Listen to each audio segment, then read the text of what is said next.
Hello Teknolovers!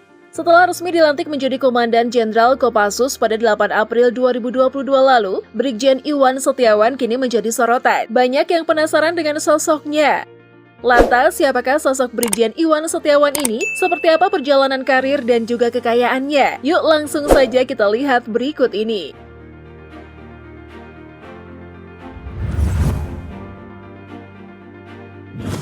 Panglima TNI Jenderal Andika Perkasa menunjuk Brigadir Jenderal TNI Iwan Setiawan menjadi Komandan Jenderal Komando Pasukan Khusus atau Danjen Kopassus.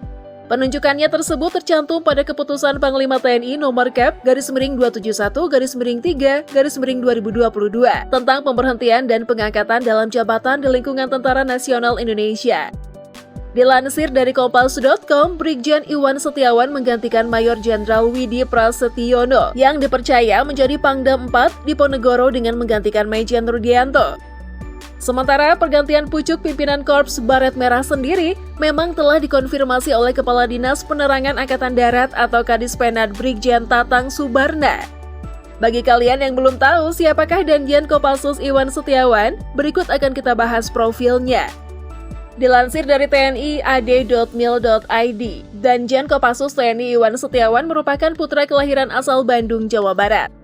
Diketahui Iwan Setiawan lulus dari Akademi Militer atau Akmil pada tahun 1992 dari Kecabangan Infanteri Komando Pasukan Khusus.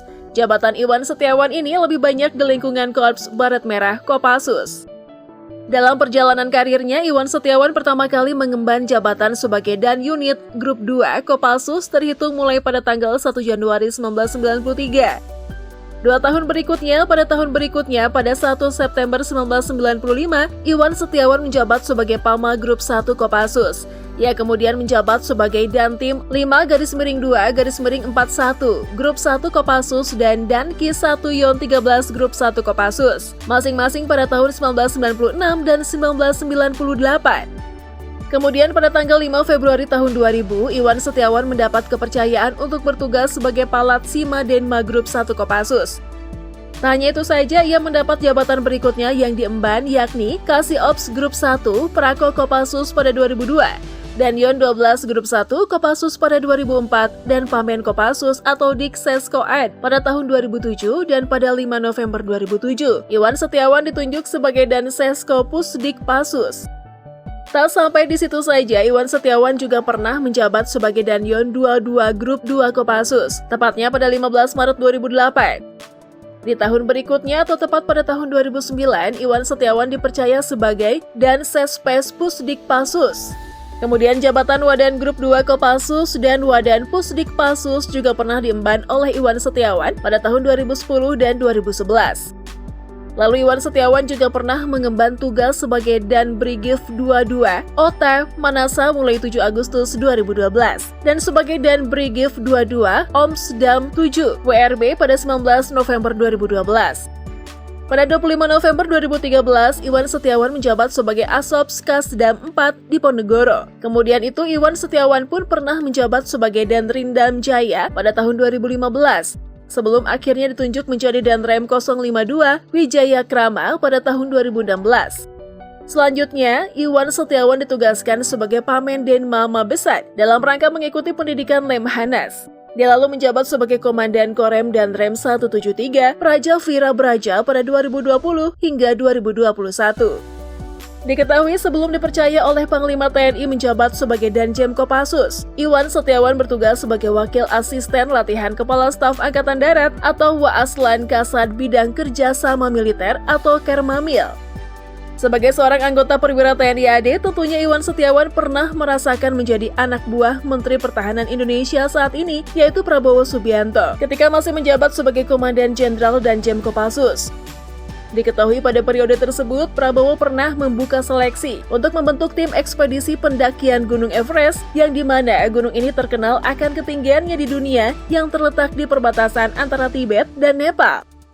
Dari hasil seleksi tersebut, ada 43 personil terpilih yang berasal dari Kopassus. Gabungan sipil terdiri dari Wanadri, FPTI, IKIP, dan pendaki sipil terbaik. Pada saat itu, pada tahun 1996, Iwan Setiawan masih berpangkat Letnan 1 atau Letu, terpilih menjadi salah satu tim pendakian. Pelatihan yang dilakukan untuk mempersiapkan misi tersebut dilakukan dalam negeri yang dimana dilakukan secara teori dan praktik. Di antaranya teknik memanjat yang benar dan semuanya tentu dipantau oleh tim medis. Latihan tersebut berlangsung selama 1 bulan di Kopassus, di Gunung Gede, dan di Gunung Pangrango, di Jawa Barat. Dari 43 peserta sebelumnya, lolos hanya 30 terpilih untuk berangkat ke Nepal. Kemudian latihan di Nepal berlangsung selama 3 bulan. Pertama di Gunung Paldo, Kathmandu, yang memiliki ketinggian 5.980 meter selama 1 bulan, istirahat 10 hari dan tersisa hanya 25 orang. Kedua di Gunung Island Peak dengan ketinggian 6.200 meter dengan suhu minus 10 derajat Celcius. Sampai di tahap kedua, tinggal 16 orang untuk pendakian selanjutnya ke Gunung Everest, yang dimana 10 anggota Kopassus dan 6 orang sipil. Kemudian dari tim yang bertahan tersebut dibagi menjadi 2 tim, di mana tim selatan yang berjumlah 10 orang terdiri dari 6 TNI dan 4 sipil yang dipimpin oleh Iwan Setiawan mendaki dari Nepal. Sementara itu, tim utara berjumlah 6 orang yang terdiri dari 4 TNI dan 2 sipil, dipimpin oleh Letu Infantri Sudarto yang mendaki dari Tibet. Pendakian ini diupayakan dari 2 sisi, yang diharapkan nantinya bisa bertemu di puncak.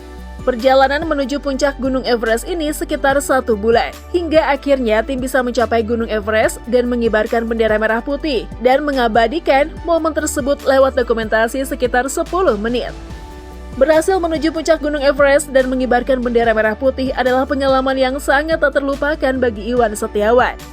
Atas prestasi yang dicapai, suami dari Betty Sri Supartini ini mendapatkan bintang Yuda Dharma Pratama. Wah, luar biasa ya perjalanan karir Bapak Danjen Kopassus satu ini.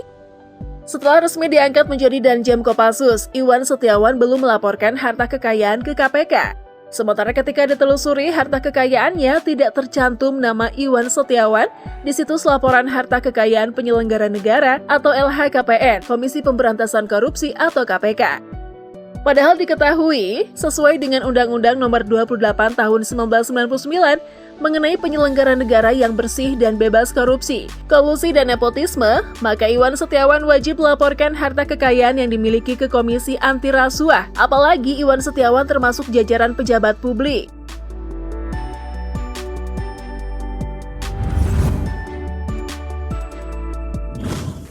Gimana tuh sekelas Komandan Jenderal Kopassus kok belum juga melaporkan harta kekayaannya? Gimana menurut kalian Teknolovers? Oke, sebelum meninggalkan laman, jangan lupa klik tombol like, komen, dan juga share video ini ya. Sampai jumpa!